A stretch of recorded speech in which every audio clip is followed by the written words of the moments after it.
BFM Business, BFM Crypto, le club. Amaury de Tonquédec.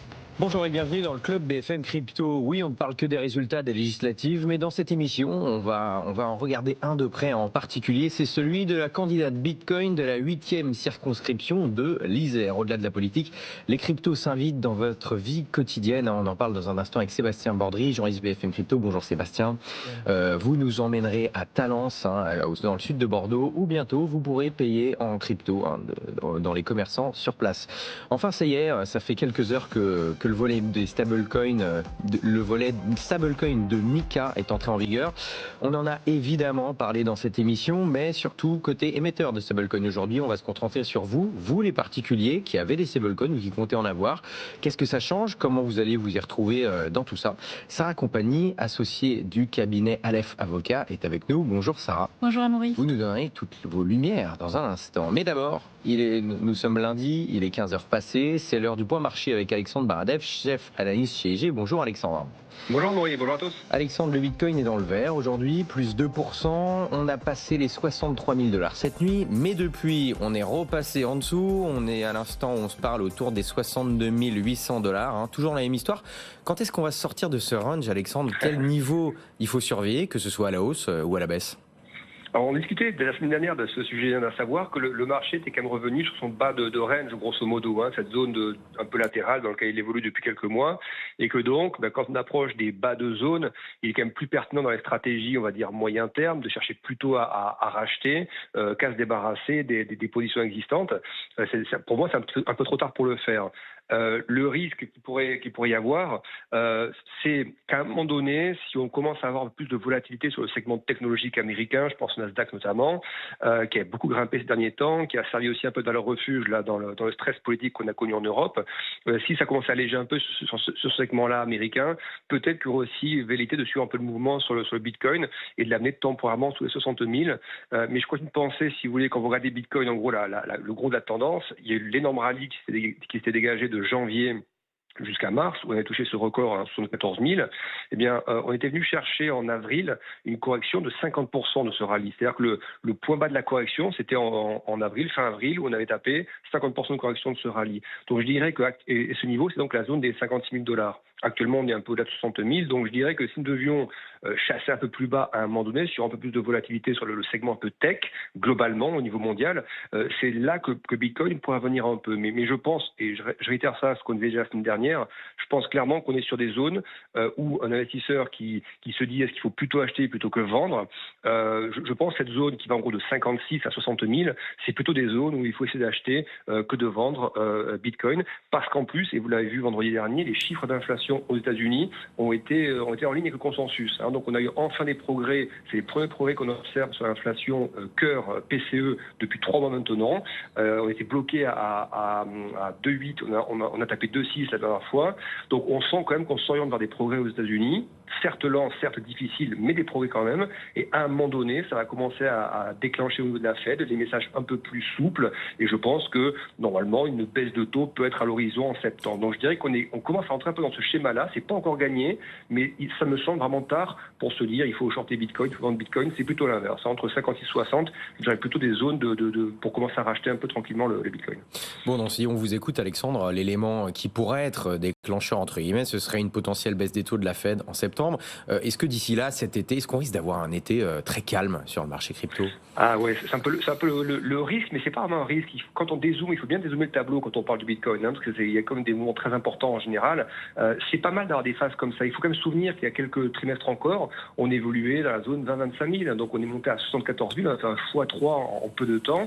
Donc c'est pas mal d'avoir des zones comme ça, ou même pendant plusieurs mois, on a l'impression de s'ennuyer un peu parce qu'on répète un peu les mêmes choses, mais ça fait partie d'un processus de consolidation et c'est très simple d'avoir des marchés qui font ça. Certains ne le font pas et ça déclenche des bulles et souvent la catastrophe est au rendez-vous. C'est très bien de voir un actif qui souvent par le passé était extrêmement nerveux, volatile et parfois avec des comportements déraisonnables, adopter un comportement qui boursièrement, en tout cas en termes de marché, est tout à fait sain. Donc il faut voir ça comme un processus sain et plus ça va durer, plus ça veut dire que la rampe sur laquelle on va s'appuyer après, le support sur lequel on va s'appuyer pour repartir plus haut, sera solide. Donc, j'allais dire, plus ça dure, mieux c'est pour le futur rallye qui reposera sur des bases très solides ensuite.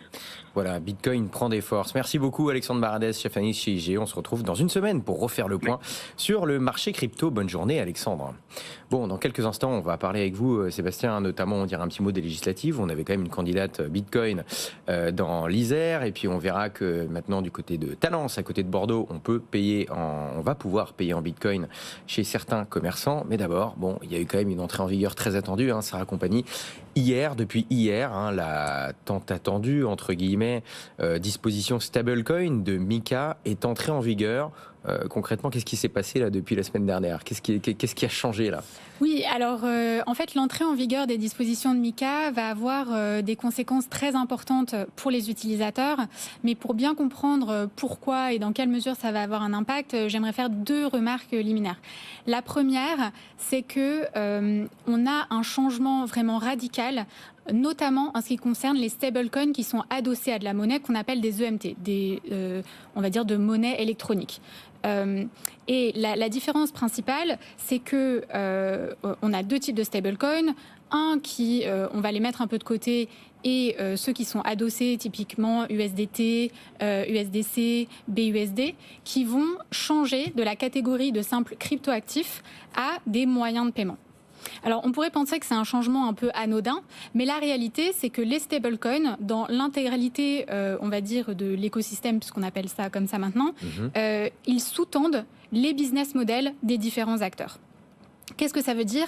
C'est-à-dire que qu'on soit une plateforme de négociation, qu'on soit un protocole DeFi, c'est-à-dire staking, lending, DEX, etc., qu'on soit un commerçant qui décidons d'accepter du Bitcoin, qu'on soit un utilisateur ou quelqu'un qui veut vendre son NFT ou faire investir des personnes dans son ICO, en fait, on va utiliser les stablecoins.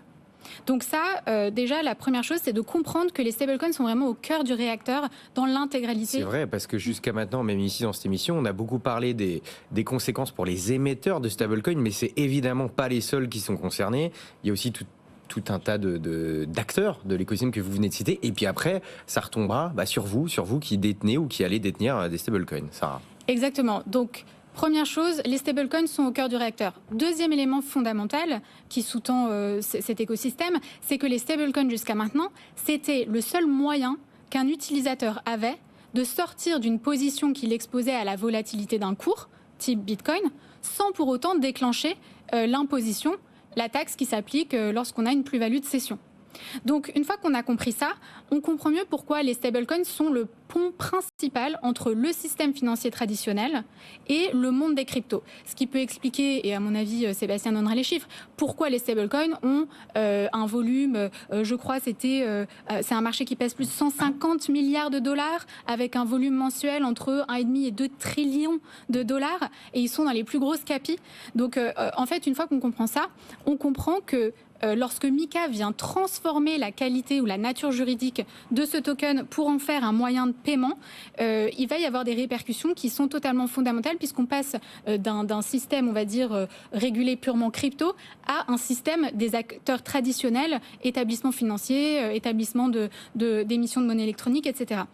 Alors ça crée un climat anxiogène à la fois pour les acteurs et les utilisateurs pour tout un tas de raisons. Parce qu'en fait, pour un acteur régulé, on pouvait légitimement penser, c'est ce que t'expliquais Amaury au début, que régime des stablecoins, ça ne concerne que les émetteurs de stablecoins. Mais la réalité, c'est que c'est très différent dans la mesure où la plupart des PSAN, j'ai envie de dire 90% des PSAN, utilisent les stablecoins vraiment dans leur business model, soit pour permettre des échanges sur une plateforme de négociation entre deux pairs, soit pour accepter, vendre, acheter des stablecoins. Et donc là où les PSAN pensaient qu'ils allaient avoir un régime de transition de 18 mois à partir de décembre 2024, ce qui nous amenait un peu à juillet 2026, là, ils commencent à comprendre qu'en réalité, on ne va pas avoir de période de transition, puisque le régime des stablecoins est applicable immédiatement. Et à cela s'ajoute que là où le régime PSAN est à 99% calqué sur le régime français, le régime des stablecoins, lui, n'était pas du tout couvert par la réglementation française, ce qui fait qu'on a une période de transition pour un régime qu'on connaissait à peu près, mais pas de régime de transition pour un régime totalement nouveau. Donc en fait, ça crée ce climat un petit peu anxiogène. Bon, donc là, c'est entré en vigueur. Hier, on se réveille, le soleil s'est levé ce matin avec des dispositions MiCA Stablecoin qui sont entrées en vigueur. Sarah, là, très concrètement, est-ce qu'il y a des choses qui ont changé sur le marché là, ces dernières heures ? Oui, alors il y a des acteurs qui commencent à se préparer, qui ont fait des annonces comme Binance, qui vont peut-être délister des paires, etc. Mais ce qui est certain, c'est que dans les mois à venir, il va y avoir un coût de mise en conformité pour énormément d'acteurs. Qu'est-ce que c'est concrètement ce coût de mise en conformité ? L'assimilation des stablecoins EMT à de la monnaie électronique, elle a deux conséquences majeures. La première, c'est que certains services initialement fournis sur les stablecoins vont devenir des services potentiellement de paiement. Ce que ça veut dire, bonne nouvelle pour les commerçants dont vous allez parler, Sébastien, ça ne changera pas grand-chose parce que le fait simplement de pouvoir payer des produits et des services en stablecoin, ça ne déclenchera pas forcément en fonction de comment les flux sont organisés. J'ai plein de questions sur la fiscalité après. Voilà, attendez, j'y viens. Ça n'aura pas non plus d'impact pour les émetteurs de tokens classiques qui, dans le cadre d'une ICO ou d'NFT, voudraient se faire payer en crypto. En revanche, gros changement, pour les émetteurs, vous l'avez déjà couvert dans d'autres émissions, mais aussi pour les PSAN, qui justement utilisent les stablecoins dans le cadre de leur business model. Donc soit ils vont devoir revoir leur business model pour ne pas avoir ce genre de flux, soit travailler avec des partenaires, soit eux-mêmes obtenir les agréments. Et la deuxième conséquence, donc on y vient, c'est la fiscalité pour les particuliers, puisque à ce jour, si on prend le texte à la lettre, on devrait considérer que le passage en un jeton qui est cours légal entraînerait l'imposition classique. Je veux quand même rassurer les acteurs qui est que et les régulateurs ont déjà, dès ce matin, en fait, des ateliers ont précisé qu'il n'y aura pas une période de transition, mais probablement de tolérance pour bien sûr permettre aux acteurs de se mettre en conformité. On comprenne bien, Sarah, là-dessus, c'est qu'aujourd'hui, les stablecoins sont considérés comme des crypto-monnaies ou crypto-actifs, donc pas d'imposition, parce qu'aujourd'hui... Enfin, un report d'imposition dans le temps, jusqu'au passage... Voilà, tant qu'on n'est pas en monnaie fiat, voilà. Pas d'imposition. Mais là, peut-être que les stablecoins pourraient être considérés comme autre chose que des cryptos, c'est ça ? En fait, les stablecoins de type EMT, donc adossés au dollar, à l'euro, en monnaie et en cours légal, puisqu'ils sont assimilés à la jeton de monnaie électronique, on pourrait comprendre que le passage de crypto en stablecoin EMT entraînerait un passage à une conversion en monnaie et en cours légal. Et du coup, là, il en est quoi là on tend plutôt vers ça ou plutôt on resterait dans... Alors moi, j'ai pas de boule de cristal, mais c'est pour ça que je vous dis qu'à la lettre des textes, c'est comme ça qu'il faudrait le comprendre, puisque ça représenterait une somme d'argent. Donc il y a ce risque-là. Après, il y a un risque. Après, encore une fois, lorsque vous posez les questions très concrètement aux différents acteurs, ils vous disent que comme c'est un régime harmonisé au niveau européen, ils ne peuvent pas se permettre de se prononcer au niveau national sans avoir eu, en tout cas, les dialogues nécessaires entre les différentes institutions. Mais c'est sûr que c'est quelque chose à prendre en compte. Heureusement, pour la fiscalité, comme on a un an à chaque fois pour se remettre sur les pattes, tout ce qui concerne 2023, les déclarations ont été faites là en 2024. Et d'ici là, les déclarations de 2025 pour 2024, on espère que ce sera clarifié. Bon, on espère effectivement ça. Il y a besoin un petit peu de clarification dans tout ça. On est un petit peu perdu. On va partir en Gironde, à côté de Bordeaux, en attendant avec vous, Sébastien, vous nous emmenez là-bas, dans une ville qui est plutôt en avance en matière d'adoption de crypto-monnaies, c'est Talence. Et à Talence, bientôt, on pourra payer, faire ses courses en crypto ? Exactement. C'est donc une première en France. Ça se passe, ce que vous avez dit, à Talence, dans la Gironde, à côté de Bordeaux. Les commerçants de cette ville de 44 000 habitants se sont associés avec une entreprise française pour proposer à leurs clients de pouvoir payer en crypto-monnaie. Donc, concrètement, comment ça va se passer ? Les habitants de Talence vont pouvoir payer leur viande, leurs fleurs ou leurs vêtements en crypto-monnaie. Mais alors, comment ça marche ? Le commerçant, tout simplement, va entrer le montant sur un TPE spécial.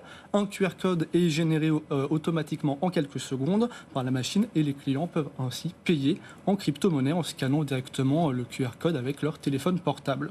Alors, la solution, elle est déjà installée sur les terminaux d'une douzaine de commerces et 30 autres sont actuellement en liste d'attente pour essayer ce nouveau produit. Bon, et qu'est-ce que ça veut dire, Sébastien ? Ça veut dire qu'on arrive chez le commerçant, on peut payer directement en crypto. Voilà, on a son wallet et on dit, je vais payer en crypto et ça se fait comme ça ? Eh bien, c'est pas encore si simple. Il faut quand même avoir l'application Lizy avec laquelle les membres des associations des commerçants de Talence ont choisi de s'associer pour équiper leurs terminaux bancaires. ce système permet aux clients de payer avec un portefeuille en ligne comme ceux de Binance ou de Crypto.com par exemple. Bon, et ça fait plaisir, évidemment, à ceux qui ont des cryptos, aux plateformes crypto, à ceux qui proposent des cartes crypto. Mais bon, c'est quoi l'objectif qu'il y a derrière, en tout cas pour les commerçants à Talence? Est-ce qu'eux, ils s'y retrouvent? Est-ce que j'imagine qu'ils font pas ça comme ça pour le fun, entre guillemets? Oui, il y a un objectif. L'objectif, il est tout simple, c'est attirer une nouvelle clientèle célèbre, une nouvelle clientèle jeune et internationale. Ce sont les mots du maire de la ville, Emmanuel Salaberry, qui est en poste depuis 2017. Il ajoute même que cette méthode de paiement alternatif va permettre à nos commerçants de mettre un pied dans la révolution du Web 3. Alors j'ai échangé avec Lucie Egeas, qui est la présidente de l'association des commerçants du centre-ville de Talence, qui m'a expliqué qu'ils avaient tout simplement eu envie de proposer aux clients un moyen de paiement supplémentaire et donc facile d'utilisation. Alors, du côté du fournisseur, ce n'est pas la première fois qu'il accompagne les magasins pour mettre en place cette solution de paiement en crypto-monnaie. Leasy a en effet d'ailleurs signé un partenariat avec les centres commerciaux Apsi en 2022. Cela permet par exemple aux clients du centre commercial Beaugrenelle, c'est à Paris dans le 15e arrondissement, d'utiliser leur crypto-monnaie pour régler leurs cartes cadeaux notamment. Celles-ci sont utilisables dans toutes les boutiques et dans tous les restaurants. Et alors, à Talence, les commerçants, eux, ils espèrent l'arrivée généralisée de ce nouveau système de paiement au cours de l'été ou début septembre. Pour rappel, selon la dernière étude de l'ADAD réalisée en partenariat avec KPMG et l'Institut de sondage Ipsos, publiée en mars 2024, il y a 12% de Français de plus de 18 ans qui possèdent des crypto-monnaies en 2024 en France. C'est vrai que l'adoption est toujours croissante de ce côté-là. Sarah, vous vouliez réagir? Oui, j'allais réagir que en fait, ça tombe très bien de discuter de ce sujet, puisque avec l'arrivée de la réglementation MiCA qui finalement vient nous dire que les stablecoins sont des jetons de monnaie électronique, finalement, en fait, on va avoir des stablecoins qui ont cours légal et qui vont se démocratiser, et de plus en plus de commerçants vont pouvoir accepter les stablecoins, adossés à l'euro notamment, mais pourquoi pas les touristes qui veulent payer en stablecoin dollar sans avoir nécessairement à payer des frais de conversion. Et on va voir aussi peut-être potentiellement, comme aujourd'hui, on a certes des intermédiaires qui proposent ces paiements, mais potentiellement des wallets personnalisés. Donc sous MiCA, on appelle ça unhosted wallets, c'est des wallets non hébergés qui vous sont propres et qui permettraient directement de payer auprès du commerçant sans payer des frais d'intermédiaire. Bon, et ben justement, en fait, plus ce serait utilisé pour effectuer des paiements, plus il y a cette question de la fiscalité qui se pose. Voilà, on verra dans le temps ce que. Mais pour d'un côté fiscal, ça change pas grand-chose, puisque même avant MiCA, le fait de payer pour un bien ou un service déclenchait déjà l'application de la fiscalité. Sauf que plus on va le faire, plus ça pourrait être requalifié, entre guillemets. Après, sur des petits montants, oui, c'est sûr qu'à un moment, pour les stablecoins notamment, qui finalement ont le même, ils sont adossés à l'euro, la fiscalité, entre guillemets, sera moindre, puisqu'on passe de l'euro à l'euro. Donc c'est pour ça qu'on peut envisager que ce soit utilisé comme un moyen de paiement universel, et le fait que les wallets puissent être aussi diversifiés, c'est bon pour les consommateurs parce que ça crée de la concurrence. Et justement, Sébastien, payer en crypto, c'est-à-dire là on paierait avec quelle crypto? Est-ce qu'on a des infos là-dessus? C'est en Bitcoin, en stablecoin, en d'autres crypto-monnaies? Comment... Leasy veut en fait démocratiser et permettre qu'on puisse payer avec toutes les crypto-monnaies sur le terminal de paiement électronique. En fait, on aura juste à sélectionner la monnaie avec laquelle on veut payer, et puis on utilisera notre téléphone pour payer directement avec la monnaie de notre choix. Et les commerçants, ils sont obligés d'accepter n'importe quelle crypto, ou alors il y a une liste quand même un petit peu préétablie à l'avance? Pour le moment, il y a quand même une liste un peu établie, mais les commerçants ne verront pas dans quelle monnaie vous payez, et en fait, eux verront directement que la transaction a été effectuée et récupéreront de la monnaie fiat directement. Ouais, mais ça peut être un problème quand même, parce que j'imagine qu'il y a des commerçants sur certaines cryptos qui ne seraient pas forcément à l'aise d'être payés dans une crypto qu'ils estiment pas en fait, ça dépend très prometteuse ou stable. Ça dépend comment le modèle fonctionne. Donc soit le commerçant reçoit des cryptos et il peut les garder dans sa trésorerie, auquel cas on a des wallets, je pense notamment à Smooth, qui permettent de manière très simple en fait, de gérer son propre wallet, donc vraiment une interface faite pour Madame Michu qui n'a rien besoin de comprendre aux cryptos. Ou alors, comme vous expliquez, on pourrait avoir un intermédiaire qui vient s'interposer entre le commerçant et celui qui achète, et dans ce cas-là, il effectuerait la conversion en euros. Donc en fait, le commerçant qui accepterait ces cryptos-là, finalement, ne verraient pas quel type de crypto est utilisé pour le paiement. D'accord, donc avec un intermédiaire, il n'y aurait plus ce problème-là, entre guillemets, de savoir... Mais même avec des wallets qui ont des interfaces très simples, finalement, il suffit d'accepter, par exemple, je dis n'importe quoi, du Bitcoin, et demain, vous avez un touriste américain qui préfère être...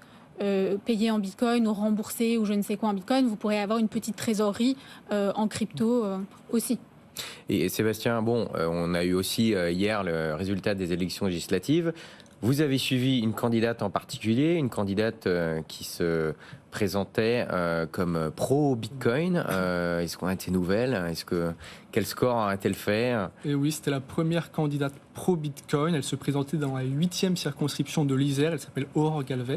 Et bien, elle a recueilli 91 voix, donc 0,16% des suffrages exprimés. Bon, elle arrive en 6e et dernière position, mais sa candidature était plutôt anecdotique. Cette circonscription, elle fait aussi partie des 306 triangulaires, puisque Hanan Mansouri, donc pour la plateforme LRRN, a recueilli 39,92% des suffrages. Le NFP avec Cécile Michel, 24%, et Caroline Abadi, 20%. Elle s'est exprimée en disant que cette candidature allait, je cite, « au-delà de nos espérances ». Notre candidature sous la bannière Bitcoin a rassemblé donc 91 voix, soit 0,16% des suffrages exprimés. Ces premiers votes orange dans 28 des 30 villages dotés de bulletins sont historiques et nous confortent dans nos convictions initiales. Merci à tous. Bon, voilà, qu'est-ce que ça vous inspire, Sarah, vous vouliez réagir à cette candidature ? C'est la première fois qu'on a une candidate pro-Bitcoin, entre guillemets, à des élections législatives. Oui, c'est vrai que l'idéologie des cryptos, c'est quand même d'être totalement indépendant des gouvernements. Après, c'est sûr qu'on ne peut pas totalement ignorer les influences que pourraient avoir des positions politiques sur soit les cours, soit l'attractivité de la place, le rayonnement de la France à l'international, et donc l'effervescence que ça peut créer dans la communauté, on va dire, crypto. Donc, pour une fois qu'on a des personnes qui portent la voix positivement, on va... plutôt le prendre... en tout cas, outre-Atlantique, du côté des États-Unis, c'est clairement un sujet dans les élections américaines. Les cryptos sont vraiment un argument de campagne. Voilà, on verra si en France, en 2027, ce sera le cas. On ne sait pas encore, mais en tout cas, aux États-Unis, Sébastien, ça l'est, quoi. Oui. Avec Donald Trump, notamment, qui vraiment se conforte comme le président pro-Bitcoin. Lui qui l'a quand même beaucoup critiqué en 2017-2016. Là, il essaye vraiment de se positionner comme le candidat pro-Bitcoin. Et clairement, même son rival Joe Biden et ses équipes s'y mettent aussi parce qu'ils voient qu'il y a clairement j'allais dire des parts de marché, mais c'est horrible, des électeurs à convaincre et qui pourraient être séduits par l'argument pro-crypto, entre guillemets. Pour finir, Sarah, sur les stablecoins, qu'est-ce qu'il y a à surveiller là, dans les prochains jours ? C'est entré en vigueur, là, clairement. Oui. C'est quoi ? Il y a une période de tolérance, il y a des choses qui vont se passer. Oui, pour les acteurs qui exercent à titre professionnel, il y aura cette période de tolérance. Mais pour les utilisateurs, un peu pour le mot de la fin, j'aimerais les inviter à se tenir alerte des événements qui vont se passer, notamment les acteurs qui vont faire état du fait qu'ils ont été agréés et qui ont, on va dire, le statut nécessaire pour fournir ces services. Parce que il y a des émetteurs de stablecoins qui ont fait part du fait qu'ils ne souhaitaient pas se mettre en conformité. Notamment Tether. Voilà, exactement. Voilà. Et donc, quand on est un acteur régulé, qu'on a dans ses comptes énormément d'un token, d'un émetteur dont on sait qu'il ne souhaite pas... Là, en quelques secondes, par exemple, ceux qui ont du Tether, par exemple, qu'est-ce qui va se passer pour eux ? C'est compliqué parce qu'ils risquent de se retrouver avec un token qui, concrètement, n'a plus le droit d'être émis en Europe, d'être offert sur les places de marché en Europe. En plus, on sait qu'on ne peut pas obtenir le remboursement en dessous de certains seuils chez Tether. Et donc, on va avoir une problématique de liquidité, on va se retrouver avec des tokens. Donc oui, il faut rester alerte, voir qu'est-ce que proposent peut-être les places de marché, si il y a une période qui est donnée pour rendre ces tethers ou pas. Donc il faut rester alerte en tant qu'utilisateur en tout cas. Bon, et vous reviendrez nous tenir au courant, Sarah. C'est ça. Je crois que pas mal de gens ont besoin de vos lumières. Merci en tout cas, Merci Sarah, compagnie associée du cabinet Aleph Avocat. Merci Sébastien Bordry d'avoir été avec nous. D'ailleurs, vos articles sont à retrouver sur notre site BFM Crypto, notamment la newsletter qui arrivera gratuitement dans votre boîte mail à 18h. Abonnez-vous si ce n'est pas déjà fait. Merci d'avoir été avec nous. Rendez-vous demain 15h. BFM Business, BFM Crypto, le club.